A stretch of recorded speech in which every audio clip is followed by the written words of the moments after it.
저와 여러분은 신자입니다. 저와 여러분은 예수님과 벗이 되어 평생의 삶을 살아가겠다고 결심하고 현재 그 길을 걷고 있는 중입니다. 그 인생의 도정을 신앙생활이라고 표현을 하지요. 그 신앙생활은 잘 할 수만 있다면 우리의 삶의 전 영역에, 전 분야에 강력한 영향을 미칩니다. 돈을 버는 것, 직업을 이어가는 것, 자녀를 양육하는 것, 또 우리의 삶의 많은 부분들을 이끌어가는 부분에 신앙생활이 굉장한 구심점 역할을 하고 영향을 주지요. 반대로 말씀을 드리면 이 신앙생활이 잘못되면 굉장히 삶이 무거워지고 어려워집니다. 종교생활을 하면서 교회로 오는 발걸음이 썩 편안하지 않고 교회를 와서 예배를 드린다 하나 내 마음 가운데 변화나 또 그 예배가 주는 능력이 없기 때문에 사실은 이러지도 못하고 저러지도 못하고 절치부심하는 어려운 인생을 살기 때문입니다. 우리가 이왕 신앙생활하는 신앙생활의 도정이 복되고 깊이 있고 그리고 우리의 삶을 전 영역에 영향을 주는 힘 있는 신앙생활 되어야 할 것인데 어떤 원리로 또 어떤 소망으로 어떤 기대로 이 신앙생활을 해나갈 수 있을까라고 하는 부분을 말씀을 통해 나누려고 합니다. 바라기는 이 메시지가 여러분들 마음에 잘 안정되게 자리하여서 그 말씀이 여러분의 삶을 잘 이끌어가고 2023년 12월 31일까지 좌로나 우로나 치우치지 말고 이 믿음의 길을 완주하는 저와 여러분 되었으면 좋겠습니다. 아멘이시죠? 자, 첫 번째 함께 나눌 말씀은 복음의 운동성에 믿음을 향한 기대가 있는 줄로 믿습니다. 제가 오늘 제 설교는 지난주에 오래간만에 투포인트 설교였다고 말씀을 드렸죠. 지난주 설교 제목이 뭐였죠?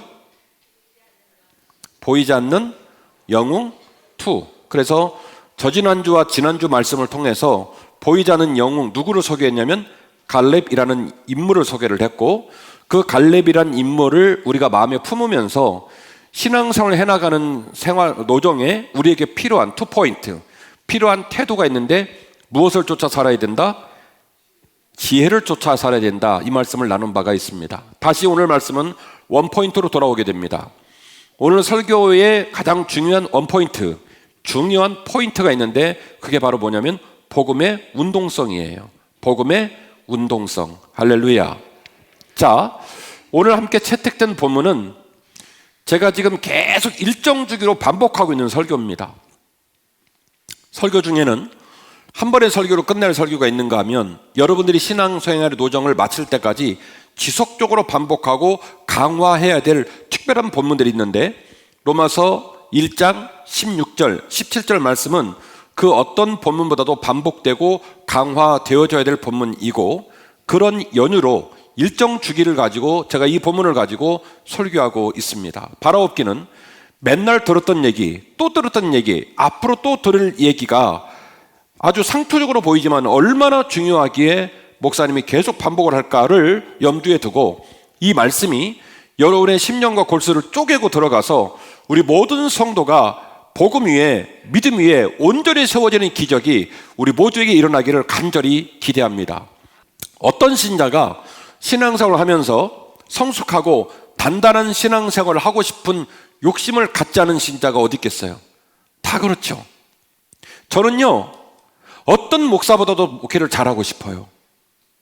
그건 제 바람이에요. 그런데 우리가 그 바람을 품었다 하여 그 바람대로 사는 건 아니에요. 모든 사람은 실망을 많이 하고 모든 사람은 자기가 그런 삶을 살지 못한 것에 대한 아쉬움이 있어요. 그런데 말이죠, 놀라운 사실은 그렇다고 한다면 목표를 원대하게 품고 그럼 모든 사람이 좌절하고 모든 사람이 그 길을 걷지 못할까? 아니에요. 그 길을 잘 걷는 사람도 또한 있어요. 있어요. 그래서 앞에서 봐도 옆에서 봐도 뒤에서 봐도 참 저 사람 괜찮다.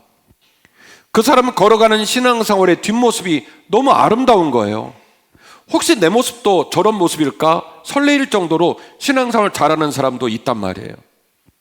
어떤 사람은 아버지가 목사님이래요. 어떤 사람은 작은아버지가 이모부가 목사님이래요. 어떤 사람은 모태신앙이래요. 엄마 뱃속부터 교회를 다녔다는 거예요.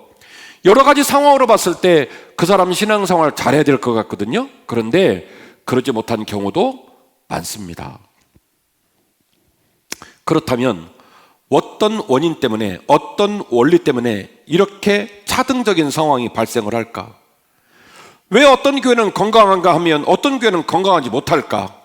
왜 어떤 교회 당회는 항상 따뜻하고 항상 성도들에게 존경을 받는데 왜 어떤 교회 당회는 만나기만 하면 싸울까? 왜 어떤 교회 목사님과 성도 사이는 그냥 헤어지면 서로 그리워서 안달이 나는데 아주 으르렁거리니라고 정신이 없는 교회도 있더란 말이죠. 그러면 어떤 원인 때문에 그럴까? 어떤 원리 때문에 그럴까? 이거 생각해 보자는 얘기예요. 복음의 운동성에는요, 믿음의 씨앗이 담겨져 있습니다. 할렐루야. 여러분, 복음은 우리에게 다가올 때 그것 자체가 기적이에요. 여러분들이 전도하잖아요. 그리고 여러분이 전도한 성도에게 제가 복음을 던지잖아요. 6주 동안 말씀을 나누고 6주 동안 손을 붙들고 이렇게 지내잖아요. 그런데 항상 제가 느끼는 것은 목회는 알다가도 모르겠어요. 그리고 복음의 결과물은 예측이 불가능해요. 그 6주 동안에 새가족 교육을 하는 동안에 얼마나 저를 째려보는지 제가 눈을 어디다 둘지를 모를 정도로 난감한 상황도 있어요. 저 사람은 예수님이 직접 내려와서 설교도 말을 안 듣겠구나 싶은 경우도 있어요.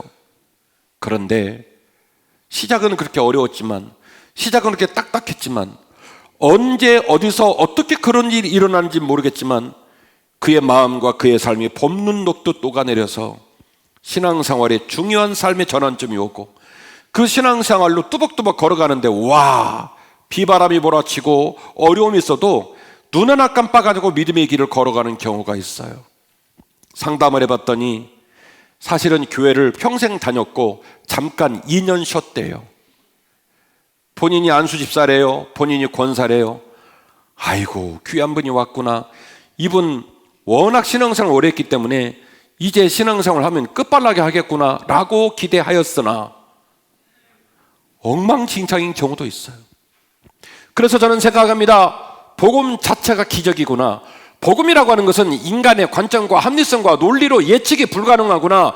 언제 어디서 그 사람이 복음과 함께 외통수로 걸리게 될지, 언제 그 사람 안에 그 복음이 폭발적으로 그 사람의 삶을 뒤집어 놓을지 아는 자가 없구나라는 생각을 목회할 때마다 하게 됩니다. 로마서 1장 17절 말씀이죠. 복음에는 하나님의 의가 나타나서, 해석으로 된 부분은 제껴놓고 이어지는 부분은 기록된 바 오직 의인은 믿음으로 말미암아 살리라 함과 같으니라. 복음에 하나님의 의가 나타났다, 이 말을 직역을 하게 되어지면, 왜냐하면 그 말은 무슨 얘기입니까? 16절을 봐야 된다는 얘기예요. 직역을 하면. 왜냐하면이라는 말은 17절이 무슨 얘기의 후속이라는 거예요? 16절의 후속이라는 거예요. 직역을 하면. 그러니까 사실은 16절하고 17절은 떨어져서 읽는 게 아니라 붙어서 읽어야 되는 거예요. 원래 성경의 사본들은 우리가 들고 다니는 정경처럼 장절이 구분되어 있지 않습니다. 장절은 옛날에 고대 기록 방식이라고 하는 건 밑도 끝도 없이 쭉 기록을 해놔서 문단 구분도 없어요. 그래서 읽기가 너무나 어려워요. 그래서 기독교의 2000년 역사 속에서 성도들이 집에서 성경을 읽으실 때 이 말하고자 하는 메시지의 뜻을 좀 더 명료하게 이해하기 위해서 장절을 다 나누고, 심지어 요즘 들고 다니는 성경은 장절 문단 컨텐츠 위에다가 여기서 말하고자 하는 내용의 주제가 뭔지도 써놨어요. 지금은 심지어. 그래서 읽기 좋게 만들어 놨는데, 사실은 16절, 17절 말씀을 따로 떼서 읽는 것은 매우 위험한 거죠.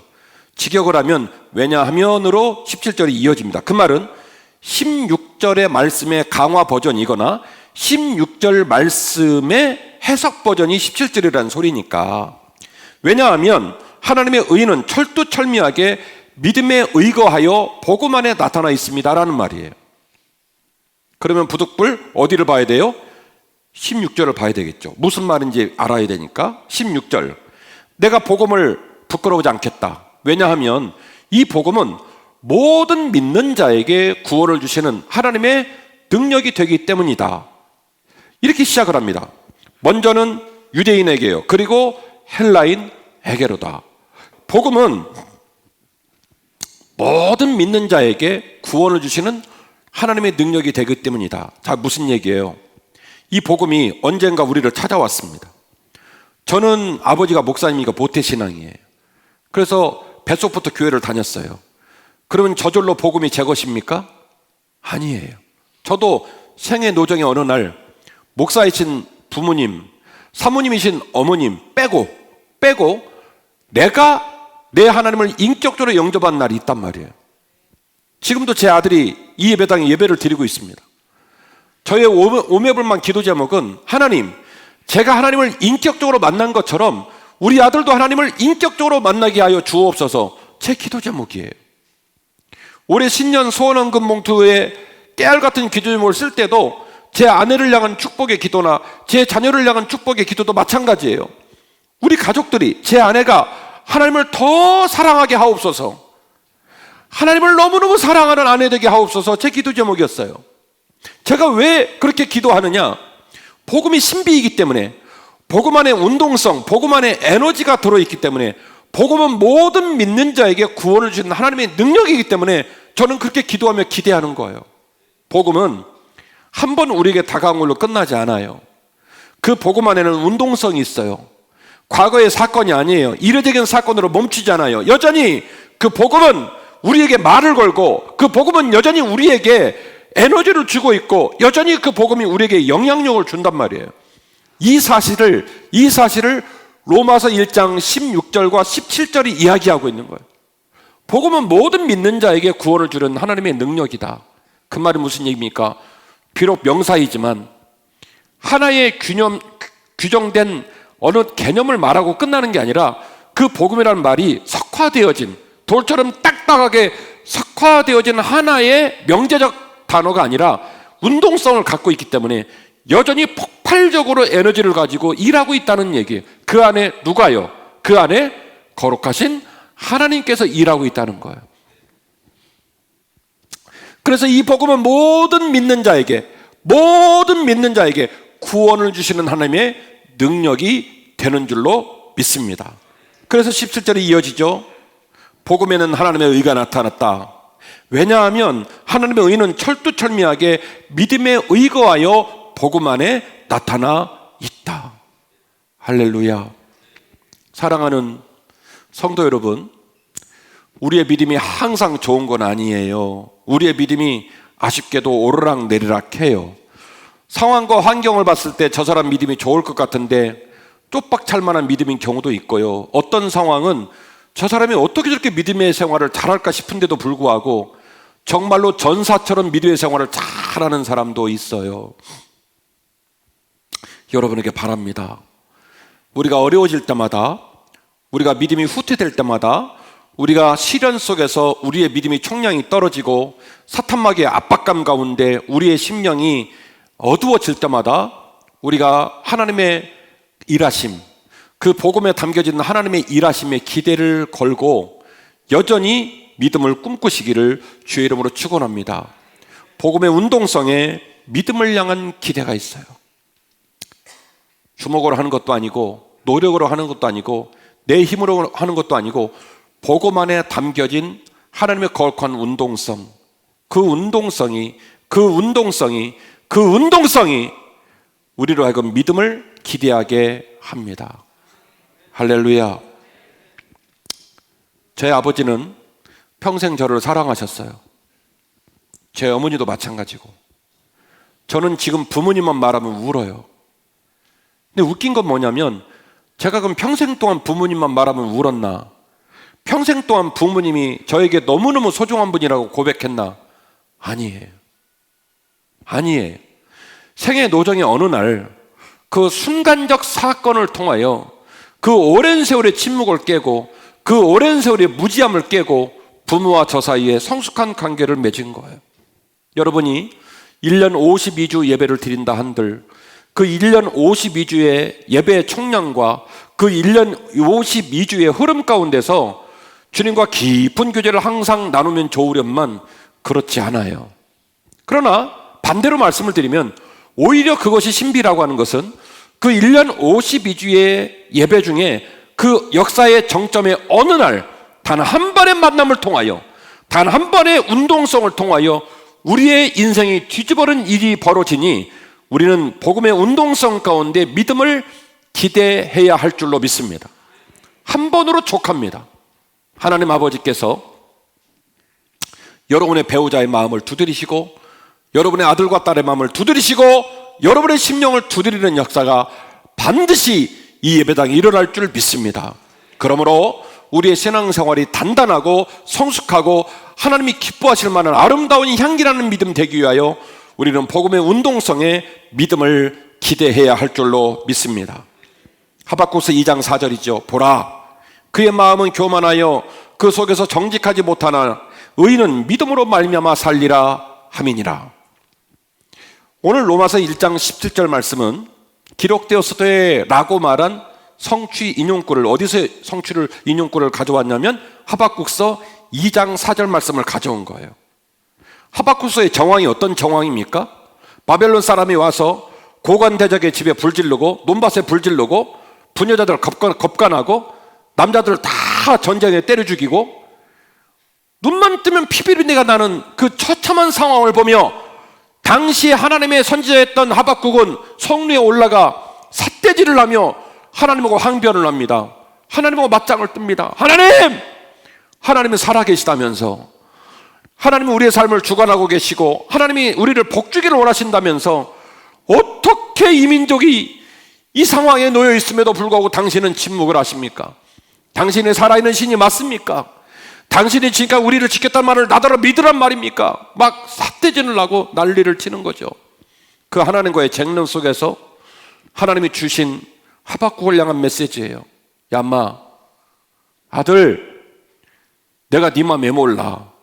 네가 왜 속상하고 네가 왜 어려운지 내가 왜 몰라? 그런데 말이다, 네가 나를 믿는다면, 네가 나를 신뢰한다면 오직 의인은 믿음으로 말미암아 사는 거야.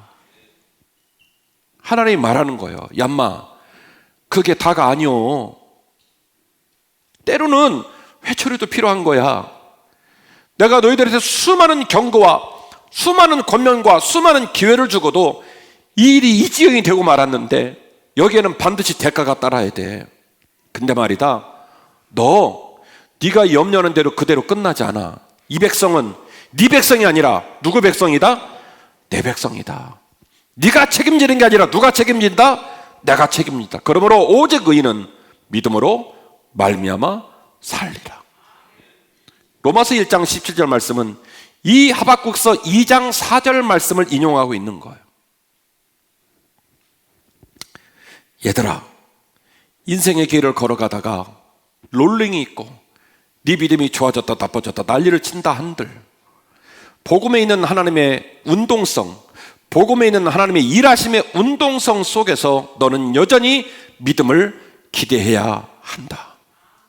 힘이 들고 어렵고 비바람이 몰아치는 날도 있지만, 그러나 내가 끝내 너희들 믿음으로 불렀으니 마지막까지 믿음으로 이끌어 갈 거야.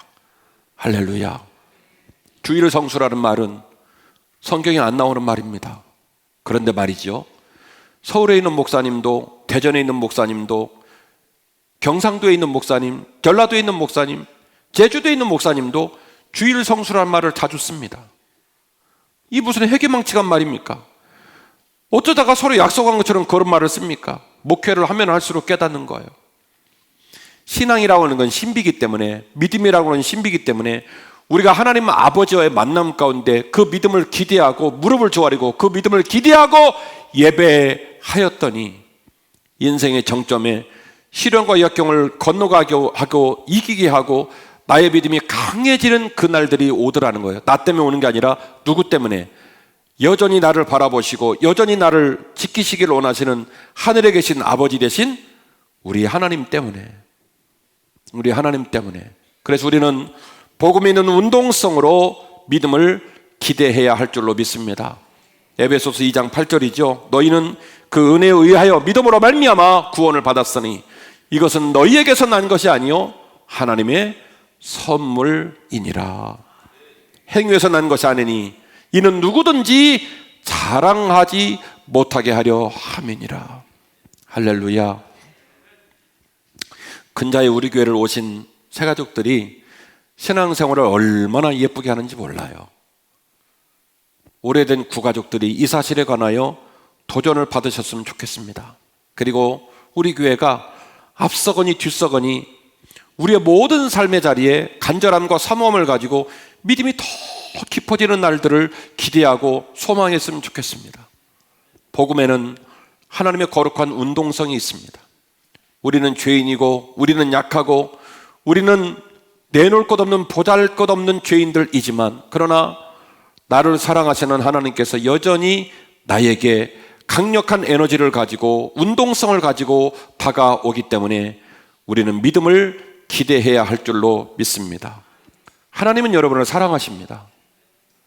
하나님은 지금도 복음 안에 담겨진 운동성을 가지고 여러분을 그리워하고 여러분을 돌보기 원하고 여러분을 믿음으로 세우는 일을 지금도 끊이지 않고 하고 계십니다. 그분 앞에 나오십시오. 주일 성수라는 말은 성경에 안 나오는 말이지만 주일 성수란 말은 맞습니다. 주일을 거룩하게 지킨다. 내가 하나님께서 부르신 믿음의 자리를 거룩하게 지킨다. 두 번째입니다. 복음의 운동성에 성숙을 향한 기대가 있는 줄로 믿습니다. 오늘 본문의 말씀 앞뒤는 말씀을 드렸고요. 중간에 말씀, 이런 말씀이 나와 있죠. 믿음으로 믿음에 이르게 하나니. 제가 이전 설교를 통해 여러 번 말씀드린 바가 있습니다. 첫 번째 믿음은 믿음의 출발점입니다. 이 첫 번째 믿음은 그런 맥락에서 모든 사람에게 공평하게 주어지는 전적인 선물입니다. 첫 번째 믿음은 구원의 신분입니다. 첫 번째 믿음은 순간적인 변화입니다. 믿음으로 믿음에 이르게 하나니, 첫 번째 앞에 나오는 믿음은 구원의 신분과 구원의 순간적인 변화를 말하는 믿음입니다. 모든 사람에게 공평하게 주신 하나님의 전적인 은총입니다. 어려서 믿었던, 나중에 믿었던 그 믿음의 사건은 순간적인 변화로 구원의 신분, 내가 하나님의 거룩한 아들과 딸이 되었다라는 칭의의 신분을 우리 모든 사람이 공평하게 나누어 받게 되었습니다. 그런데 말이죠, 복음에 하나님의 운동성이 있어서 믿음으로 믿음에 이르게 하느니, 두 번째 믿음이 관건인데, 두 번째에 있는 믿음은 구원의 완성 혹은 지속적인 변화를 지칭하는 거예요. 구원의 신분의 변화가 있었습니다. 순간적 변화로 말미암아 하나님의 아들과 딸로 예속이 되었습니다. 편입이 되었습니다. 그 이후로 우리의 믿음이 점점 자라가야 한다는 거예요. 점점 구원을 완성하는 방향으로 성숙해져야 한다는 거예요. 그래서 두 번째 믿음의 변화는 순간적 변화가 아니라 지속적인 변화이고요. 그 지속적인 변화의 양상은 죄송하게도 모든 사람에게 차등으로 나타나는 전적인 하나님의 은총입니다. 하나님은 복음 안에 담겨진 거룩한 운동성으로 우리를 케어하지만 가슴 아프게도 두 번째 구원의 자리는, 두 번째 믿음의 자리는 죄송하게도 차등적으로 나타나요. 어떤 사람은 더 수준 높게 끌고 가는 그런 믿음의 단계를 보이는가 하면 어떤 사람은 못 미치는 경우도 있어요. 이게 가슴이 아픈 거예요. 그래서 오늘 말씀을 통하여 제가 여러분에게 주고자 하는 메시지는 뭐냐면, 우리의 믿음이 첫 번째 믿음의 단계에 머물지 않고 두 번째 믿음을 향하여 가열차게 나아가는 놀라운 도전이 우리 모두에게 있기를 주의 이름으로 축원합니다. 내 믿음이 하나님 보실 때도 알아줄 만하고 사람 볼 때도 인정받을 만한 믿음 되었으면 좋겠습니다. 내 믿음이 그 성숙한 인격 가운데 잘 녹아나서 누가 봐도 납득이 되고, 누가 봐도 향기가 나는, 누가 봐도 불안하지 않고, 누가 봐도 편안한 그런 아름답고 풍성한 믿음 되었으면 좋겠습니다. 우리가 메네메네 데겔 우바르신 하나님의 거룩한 저울로 내 믿음을 달아보았을 때, 하나님의 거룩한 눈빛으로 우리의 믿음을 관측했을 때, 우리의 믿음이 어느 정도 무게를 갖고 있을까? 우리의 믿음이 성숙할 수 있다면 나의 믿음이 하나님 앞에 영광스러운 믿음이 될 뿐만이 아니라 나 때문에 믿음의 동역자들에게 덕과 은혜를 끼치니 그것 또한 얼마나 감사하고 아름다운 일인지 모릅니다.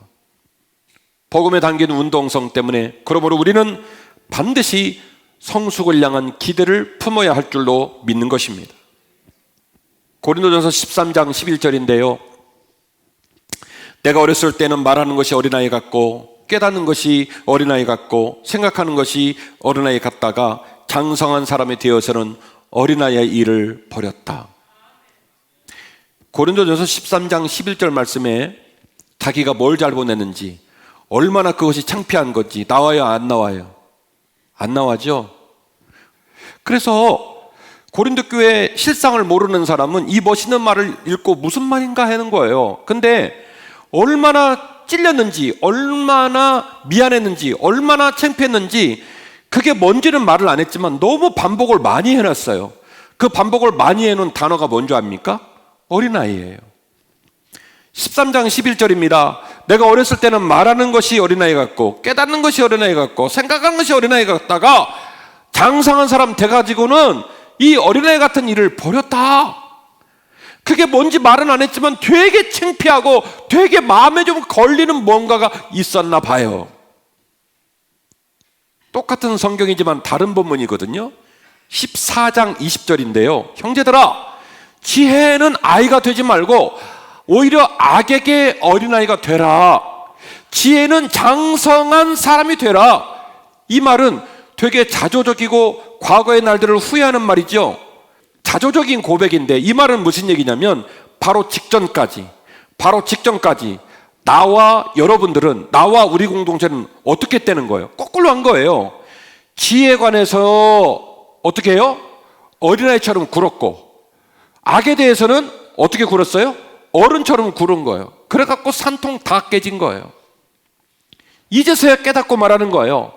지혜에 대해서는 아이가 되고, 지혜에서 아이가 되지 말고 성숙한 자가 되고, 오히려 악에게는 어린아이가 되어서 지혜에 있어서 장성한 사람으로 살아야 된다는 것을 이제 우리가 알게 됐지 않냐, 이 얘기 말하는 거예요.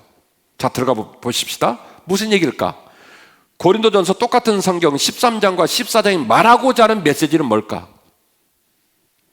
고린도는 서아시아와 동유럽을 연결시키는 하부 쪽에 있는 유명한 항구 도시입니다. 엄청 발달된 도시입니다. 60만이 넘는 사람이, 그 시대에 60만이 넘는 사람이 모여 살았으니 어마어마한 도시죠. 우리 한빛교회 성지순례 팀 이끌고 고린도 우리 가봤지 않습니까? 그 오랜 세월의 유적이 지금도 남아있어요. 미문이 그렇게 아름다워서 아름다울 미자를 쓴 이유도 뭐냐면 고린도식으로 만들어진 인테리어 때문에 붙여진 이름이 미문이에요. 그렇게 고린도는 아름답고 문명이 뛰어난 도시예요. 이곳에 세워진 교회가 모이기만 하면 박터지게 싸웁니다. 사람은 뇌파로 갈라졌고요. 분쟁의 요인은 6가지 이상의 분쟁의 요인으로 모이기만 하면 삿대질을 하고 싸우고 미워하고 갈등하고 그러느라 시간을 다 보냈어요. 세상의 벗들이 생각합니다.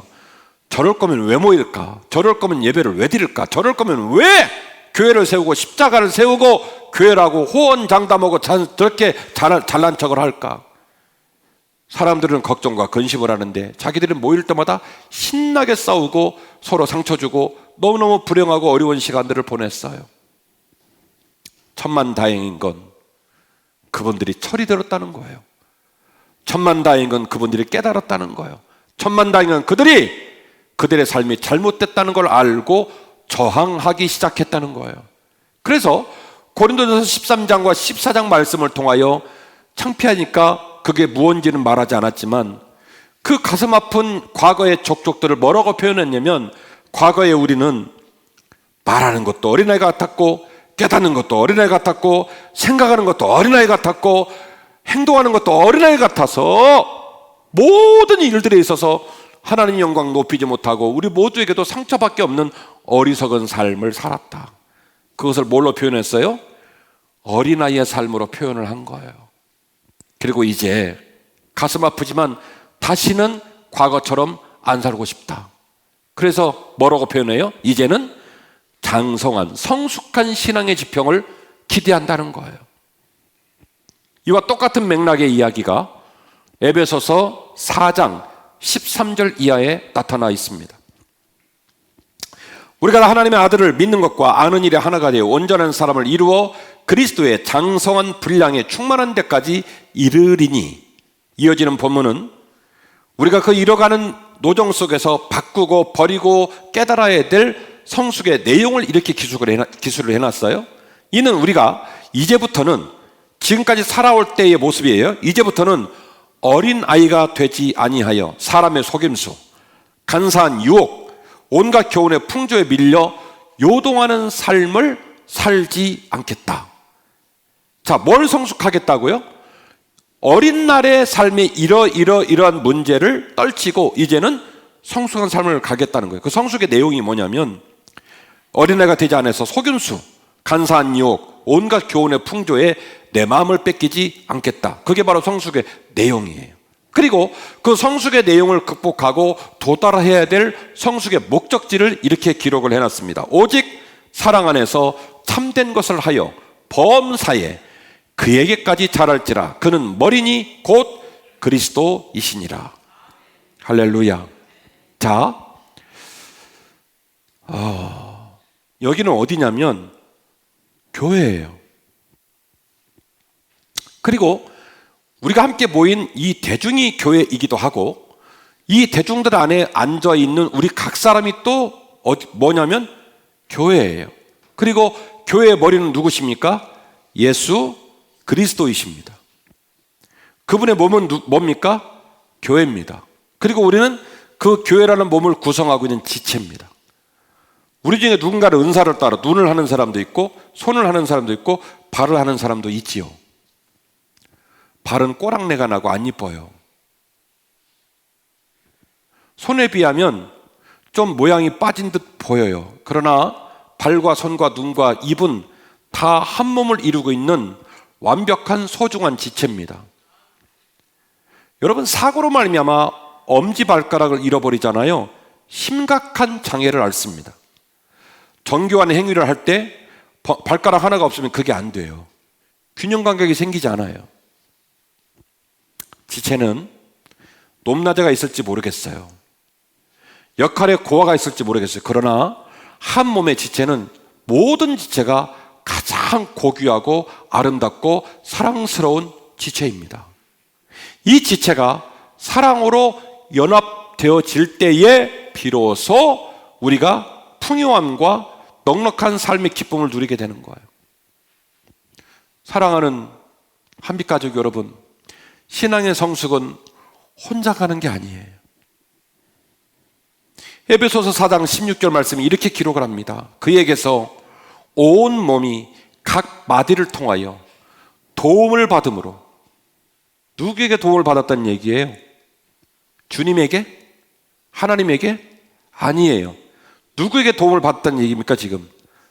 서로의 지체들끼리 도움을 받음으로 연결되어지고 결합되어서 그 지체의 분량대로 역사하여 그 몸을 자라게 하며 사랑 안에서, 매우 중요한 단어가 나오는데요, 사랑 안에서 스스로 세워가느니라. 할렐루야. 서로 연합하고 그리고 서로 결합되어서 사랑 안에서 스스로 세워나가게 된다는 거예요. 복음의 운동성에 성숙을 향한 기대가 있습니다. 우리 각자의 개인적인 삶 가운데 예수 그리스도의 복음의 운동성으로 놀라운 믿음의 기적이 일어나기를 주의 이름으로 축원합니다. 그리고 그 기적이 랜덤으로, 누구는 빠르게, 누구는 다소 늦게, 누구는 물처럼, 누구는 불처럼, 그런 놀라운 믿음의 기적들이 일어나게 될 때 그 기적을 일으킨 믿음의 사람들이 앞에 서고 뒤에 서고 옆에 서서 서로 연합하고 서로 결합돼서 서로 사랑하며 스스로를 세워져 나가게 된다는 거예요. 이것이 바로 그리스도의 몸의 교회의 비밀입니다. 종교적으로 교회에서 행하는 일이 되었던, 가정에서 행하는 일이 됐던, 직장과 사업장에서 행하는 일이 됐던 100점짜리 답은 없습니다. 최선의 답만 있을 뿐이고, 그렇기 때문에 상황이 중요한 것이 아니라 그 상황을 해석하는 입장이 중요한 거예요. 어떻게 볼 거냐, 어떻게 해석할 거냐, 그리고 어떻게 답을 낼 거냐, 이것 말고는 없어요. 그 답이 뭐냐면 지혜의 답입니다. 저는 이 두 가지가 되면 우리 교회는 끝났다고 생각해요. 가장 아름답고 좋은 교회 될 거예요. 첫 번째, 복음의 운동성으로 믿음을 기대합시다. 하나님께서 우리 남편, 우리 아내, 저기 우리 큰아들 있거든요. 우리 아들들 만나주시기를 간절히 소원합니다. 에베소서 2장 8절 말씀처럼 믿음은 복음은 하나님의 선물이다. 너 안 된다고 생각하는데 걱정하지 마. 때가 되면 그놈 마음도 열려. 그 아이 마음도 열릴 거야. 그래서 복음의 운동성에 믿음을 향한 기대가 있어요. 이 기대를 여러분 포기하지 마세요. 그리고 복음의 운동성에 성숙을 향한 기대도 있습니다. 세상은요 미쳐 돌아가요. 아침에 일어나서 옷 잘 챙겨 입고 머리다가 왁스 바르고 화장하고 나가가지고 말도 안 되는 짓을 하고 살아요. 제 말이 틀립니까? 욕심을 못 이기고 자기만을 사랑하는 마음을 못 이기고 다른 사람 가슴을 후벼 파는 말을 눈 하나 깜빡하지 않고 막 지르고 살아요. 피눈물을 흘리고 있는데도 불구하고 그 사람이 얼마나 우는지 느끼지도 못해요. 이게 우리의 현실이에요.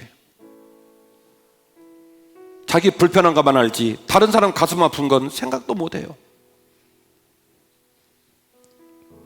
이런 우리를 모아놓고 꿈을 꾼다? 이런 우리를 모아놓고 평강을 꿈꾼다? 택도 없는 소리입니다. 성숙을 꿈꾸어야 합니다. 사랑으로 연합되고 사랑으로 연결되고 사랑으로 서로를 섬겨서 스스로 세워져가는 귀한 역사가 한빛교회 가운데 일어나기를 주의 이름으로 축원합니다. 하나님으로부터 오는 복음의 운동성은 우리의 신앙을 견인합니다. 반드시 믿음이 선물로 주어지는 날이 있을 줄로 믿고 믿음의 자리를 지키십시오. 교회 공동체로 확산되는 복음의 운동성은 우리의 신앙을 스스로 성숙하게 합니다. 앞에서 끌고 뒤에서 따라가고 손에 손을 맞잡고 용납하고 인내하고 배려하고 격려하면서 사탄 마귀에게 마음 뺏기지 말고 더럽고 추악한 어둠에 녹아들지 말고 주님 거룩한 십자가를 향해요 어린아이의 일을 버리고 장성한 믿음의 분량을 꿈꾸며 믿음으로 걸어가는 저와 여러분이 되시기를 주의 이름으로 축원합니다.